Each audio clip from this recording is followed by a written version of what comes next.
it's not a dilemma, but it's something one has to ask oneself. And I think, okay, the number one thing I always have to argue is that they've come to me, whoever it may be. I haven't come to them.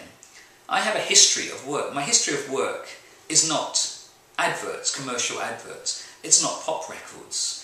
Therefore, what you're asking is not going to be that. And when people try and push me into those corners, I simply can't do it. I mean, it's a fact. I'm not that skilled in those ways. I've got friends who are very, very good, that if somebody comes to them and says, we need Russia, 1923, cold, austere, can you do this? And they will write this music, and that's the feeling. And then they will say, Rio, 1993, on the beach, girls walking by, men looking at them, we want the sound of lechery. And they can do it. I can't do it. I mean, the most classic example is I actually had the people who make Big Brother, this company, came to me and they said, we're working on this new TV series, and it's about all these young couples, or individual people, single, on an island, but they all have relationships back home. I don't know what it's called. You may know this TV series. My brother Justin probably edited it. Yeah. He edits all the crap on TV. Okay. My guess is Celebrity Love Island. But one of these kind of things, yeah. I never saw it. Cool. So they said, you know, we're looking for something that's dark and mysterious on a desert island. So I wrote this piece of music, and I was actually really proud of it, you know. And then I heard nothing, as you do in these situations. And so I chased them and said, no, it wasn't quite suitable. Then I looked at YouTube to see the music they chose, and they chose this Ibiza anthem. So it's this absolutely banging house tune, which is perfectly fine, but that's not what I do. So if somebody comes to me and asks for that, not only am I incapable, largely, but it's not what I do. So you generally don't go to an artist who makes a certain type of work and say, I want a circus, please. Could you write some circus music? I mean, I like a challenge. I like to put myself into awkward positions at times, not in terms of yoga, but I like to, put myself into positions that challenge me. So, I've certainly had moments of this kind of trickiness in a way, but how do I deal with it? I mean, when I worked with Philips, I designed the sounds of a wake-up light. In fact, I'm not sure if you can see them there. There's one up there in the corner. I'm not sure if it's caught in the camera. And I had one in the bedroom, and they work, and I'd worked on a film with them, and it's really interesting working with somebody like Philips. I'm just working with them now on another project. And it gives you a good example. I've been working on this piece, and I made something I thought was relatively, I won't say commercial, it's going to be in inverted commas, but was quite welcoming in a way. And they wrote back and said, it's great, but could we have it more sinister and dark? And I thought, how often does that happen?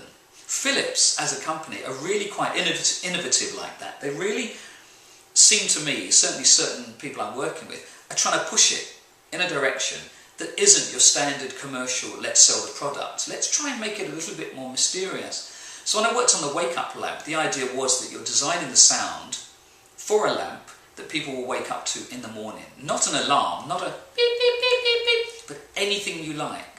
So I just conjured up this idea of nobody wants to wake up where they wake up, essentially.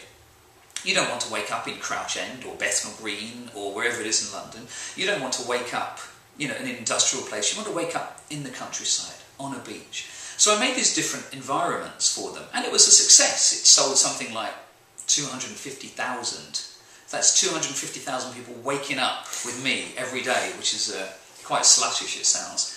But no, it makes it sound like Dave Lee Travis. Yeah, that kind of thing. But I didn't sell my soul in some ways. I actually made pieces that I felt were really quite reflective of the kind of work that I make. Every now and then I work with somebody and it simply just doesn't work because the world I conjure up and I produce isn't their world or what they interpret. Having said that, you still see, I read an article recently that said that there was a TV advert for a perfume and they'd used Derek Bailey off this David Sylvian record. And you think, you can take it that far. I remember Marcus Pop of Oval, who was very original in his approach with taking scratch CDs, and you basically buy this CD and you put it on, it would go very, very beautiful, and suddenly appeared on some huge TV advert. So that does happen, that kind of avant-garde at times. But my argument would simply be, if you come to me to commission me to work on something, then it comes already loaded, with this history and this experience, and that's what I do. I don't do the other thing.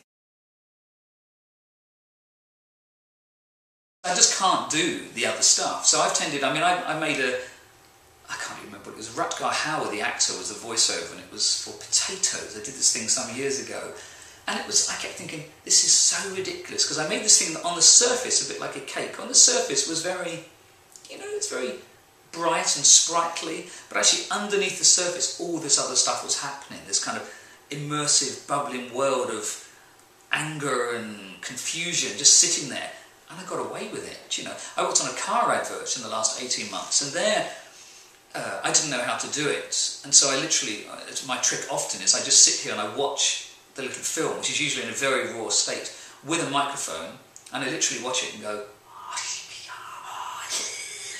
I make all these noises, and often what I do is that becomes the structure of the piece, and I process my voice, but it means that everything is immediately in sync already. I don't have to spend ages trying to move things around, map them around in the structure to mirror something happening in the action. I've done it already with my mouth. And I think, well, I just made this piece for this iPad magazine called Post recently, and the entire soundtrack is all made with my mouth. Really, there's this beautiful sequence of this woman moving in this very graceful way, and I thought, am I going to sit here on the keyboards and try and write this thing that makes this beautiful piece of music? No, so I just went,